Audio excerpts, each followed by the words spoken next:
करते हैं। और दूसरी बात, शिक्षक हैं और इस तरह से उनको कोई समझ लेना कि वो किसी भी तरह से अहिंसा फैलाने आए हैं यहाँ पर और उनके साथ इस तरह से व्यवहार करना या कोई टेररिस्ट है कि क्या है, ये व्यवहार हमको कभी भी मंजूर नहीं होगा। और हमने इसके ऊपर इंक्वायरी मांगी है और वो इंक्वायरी के लिए उन्होंने मंजूरी दे दी।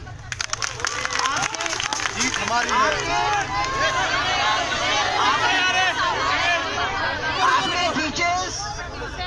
उनसे गुजारिश की है और मैंने भी कहा और वो खुद भी चाह रहे हैं कि वो पूरा कंप्लेंट लिखेंगे आज की सारी बात का और थाने में जो डीसीपी हैं मिस्टर वर्मा उनको दी जाएगी कंप्लेंट इस व्यवहार के खिलाफ। दूसरी जो महत्वपूर्ण बात है कि अब क्योंकि कल से इलेक्शन डिक्लेयर हुआ है तो वहां पर बैठना वो कहते हैं कि हमारे को मजबूर करेगा बार बार कि इनको फिर इस तरह से ले जाया जाए। तो विकल्प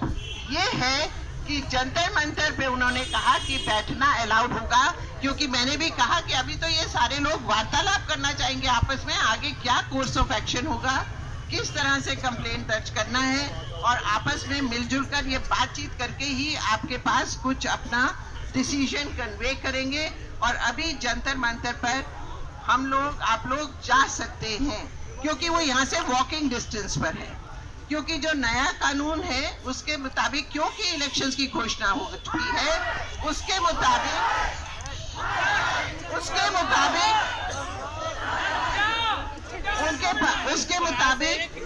इनके ऊपर भी पाबंदी है कि ये अब आपको हर जगह बैठने नहीं दे सकते, मगर जंतर मंतर की परमिशन उन्होंने दे दी है।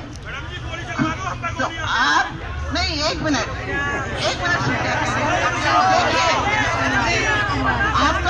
आपका जो धरना है वो आप ही अपने जो भी आप सब मिलकर कोई कमेटी बना लीजिए, जो भी करिए उसको आगे कैसे ले जाना है ये आप लोग निर्णय करेंगे और उसके लिए आपको समय चाहिए। और आज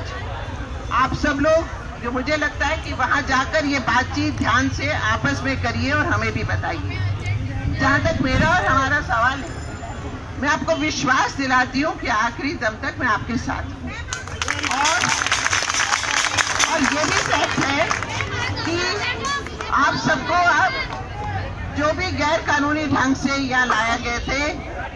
अब आप सब रिहा हो गए एक तरह से और किसी को यहाँ पर अब रहने की थाने में जरूरत नहीं है और नहीं होनी चाहिए। मैम आप विपक्ष में हो, बीजेपी है ना भी सत्ता में और टीचर्स जिस देश के सड़क पे है उस देश का क्या हाल होगा मैम। और दिल्ली देश की राजधानी आज 11वां दिन हो गया, आप विपक्ष से आए हो, जी भी आए थे, लेकिन कोई है या नहीं? मैं आपसे ये कहना चाह रही हूँ कि ये जो आपकी परिस्थिति है और मुझे आपके बहुत से लोगों से पता लगा कि कुछ राज्यों में जिस तरह से इसके ऊपर घोषणा करके जो नीति बनाई जा रही है, मैं उनसे संपर्क करके उन मुख्यमंत्रियों से आपके पास जरूर आऊंगी तो बनी बनाई नीति हमको मिलेगी और हम कह सकते हैं कि ये नीति और जगह हो सकती है तो दिल्ली में भी हो सकती है।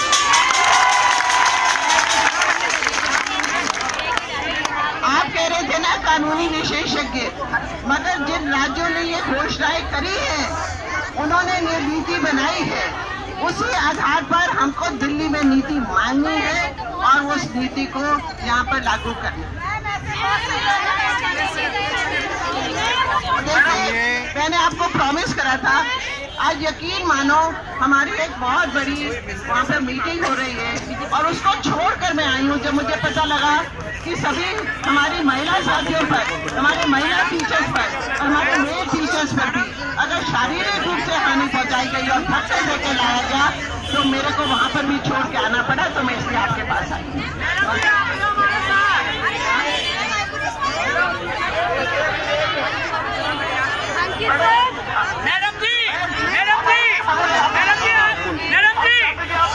हमारी मदद कीजिए, कोई अच्छे से अच्छा वकील दीजिए कि हम सुप्रीम कोर्ट में जा सकें। बिल्कुल मैडम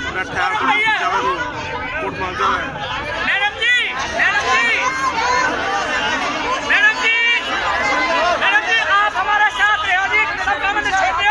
आप हमारे संग रहो।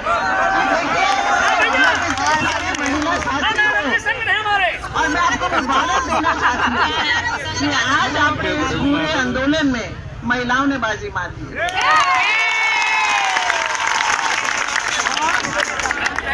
एक विशेष परिस्थिति में वो घरों से निकलती है,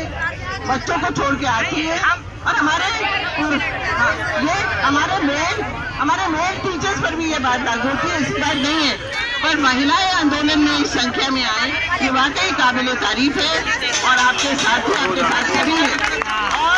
और आपने जो कानूनी विशेषज्ञ की बात की वो मैं भूली नहीं हूँ, क्योंकि जैसे मैंने कल ही पता करा, सलमान खुर्शीद साहब ने एक केस लड़ा था, तो सलमान भाई सुन लीजिए,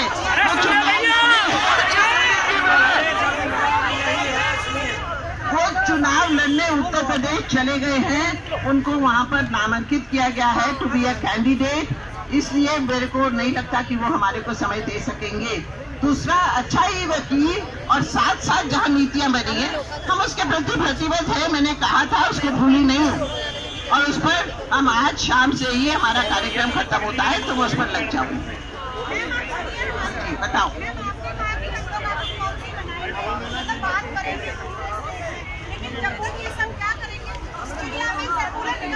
देखो, आप लोगों का जो धरना है, मैडम आगे जाइए,